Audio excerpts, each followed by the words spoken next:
हाल के सालों में फिल्म इंडस्ट्री में कई स्टार्स आज सातवें आसमान पर हैं। यहाँ तक कि छोटी बजट की फिल्मों ने भी बॉक्स ऑफिस पर तूफान मचा दिया है। हालांकि बॉलीवुड में कई कलाकार बैक टू बैक फ्लॉप फिल्में दे रहे हैं। इनमें एक साउथ सुपरस्टार भी शामिल है, जिनके बारे में कहा जाता है कि वो भारत के सबसे ज्यादा फीस लेने वाले अभिनेताओं में से एक है। उनकी एक फिल्म की वजह से साउथ सिनेमा हिंदी बेल्ट के लोगों के बीच लोकप्रिय हो गई। हालांकि अब सुपरस्टार लगातार फ्लॉप फिल्में दे रहे हैं, लेकिन फिर भी मेकर्स ने उन पर 1100 करोड़ रुपए से ज्यादा का दाव लगाया है। हम जिस अभिनेता की बात कर रहे हैं वो 44 साल का धड़कड़ हीरो है और वो मोस्ट एलिजिबल बैचलर भी है, जिसने अभी तक शादी भी नहीं की है। ऑन स्क्रीन तो अभिनेता ने कई टॉप अभिनेत्रियों के साथ रोमांस किया, जिनमें पूजा हेगड़े, अनुष्का शेट्टी, श्रद्धा कपूर, काजल अग्रवाल शामिल है। यहाँ तक कि उन्हें हजारों गर्ल्स के शादी के लिए प्रपोजल्स भी आ चुके हैं, लेकिन फिर भी वे सिंगल स्टेज को खुशी से एंजॉय कर रहे हैं। और वो हीरो और कोई नहीं बल्कि प्रभास है, जिनके लिए हाल के साल कुछ खास नहीं रहे। यूं तो हर फिल्म के लिए वे अपनी सब कुछ दांव पर लगाकर कड़ी मेहनत करते हैं, बावजूद इसके वे बार बार फ्लॉप हो रहे हैं। भले ही उन्होंने अब तक के करियर में तमाम ब्लॉकबस्टर फिल्में दी हों, लेकिन वे कई दफा फ्लॉप भी साबित हुए हैं। बाहुबली 2 के ऐतिहासिक सफलता के बाद प्रभास एक ग्लोबल स्टार बन गए थे और इसके बाद से लोग उनकी हर एक फिल्म का इंतजार कर रहे थे। यही वजह है कि उनकी फिल्म की ओपनिंग रिकॉर्ड तोड़ होती है, लेकिन बाद में सारा मजा किरकिरा होता गया। ऐसे में अब प्रभास को कुछ बड़ा करना बाकी है।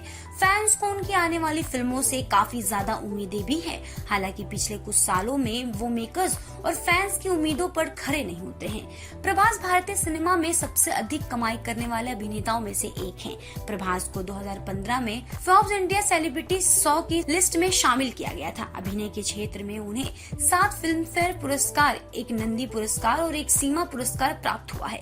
प्रभास ने अपने अभिनय करियर की शुरुआत 2002 में तेलुगु ड्रामा ईश्वर से, जो एक औसत मूवी रही। दूसरी बार वो राघवेंद्र में नजर आए और ये भी फ्लॉप हो गई। इसके बाद उन्हें एक्शन रोमांस वर्षम से सफलता मिली। प्रभास ने अपने करियर में अब तक 7 फ्लॉप फिल्में दी है और पिछले 6 सालों से वे एक भी सुपरहिट फिल्म नहीं दे पाए हैं। प्रभास की बेहतरीन फिल्मों में छत्रपति, बिजागड़ू, बिल्ला डार्लिंग, मिस्टर शामिल है, परफेक्ट और मिर्ची, जिनमें से बाद में उन्हें उनके प्रदर्शन के लिए सर्वश्रेष्ठ अभिनेता का नंदी पुरस्कार भी मिला है। इसके बाद 2015 में प्रभास ने एस राजामौली की एपिक एक्शन ड्रामा बाहुबली की, जो अब तक की 13वीं सबसे ज्यादा कमाई करने वाली भारतीय फिल्म है। प्रभास की बाहुबली 2 केवल 10 दिनों में सभी भाषाओं में 1000 करोड़ से ज्यादा की कमाई करने वाली पहली भारतीय फिल्म बन गई और दूसरी सबसे ज्यादा कमाई करने वाली फिल्म बनी थी। ये एक बड़ी फिल्म है जिसने प्रभास को अंतर्राष्ट्रीय स्तर पर पहचान दिलाने में मदद की। बाहुबली के बाद से प्रभास एक हिट फिल्म के लिए तरस चुके हैं और पिछले 6 सालों से वो बैक टू बैक फ्लॉप फिल्में दे रहे हैं। उन्हें एक्शन थ्रिलर साहू में देखा गया था, जिसकी शुरुआत तो अच्छी रही, लेकिन बाद में लोगों ने इसे नकार दिया।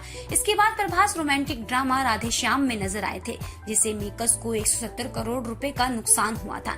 इसके बाद वो पौराणिक नाटक आदि पुरुष में भी दिखाई दिए थे और ये भी एक बहुत बड़ी आपदा साबित हुई थी, जिसके बाद परिणाम स्वरूप 200 करोड़ रुपए का इस फिल्म को नुकसान सहना पड़ा था।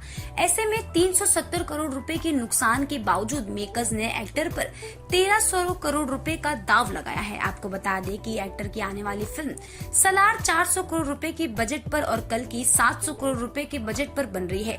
वहीं उनकी कनप्पा फिल्म को 100 करोड़ रुपए की लागत में बनाया जा रहा है। ऐसे में इनकी बड़ी फिल्मों के जरिए प्रभास पर मेकर्स ने 1300 करोड़ रुपए का दाव खेला है। बहरहाल आपका इस पूरी खबर पर क्या कहना है, अपनी राय हमें कमेंट सेक्शन में जरूर दें।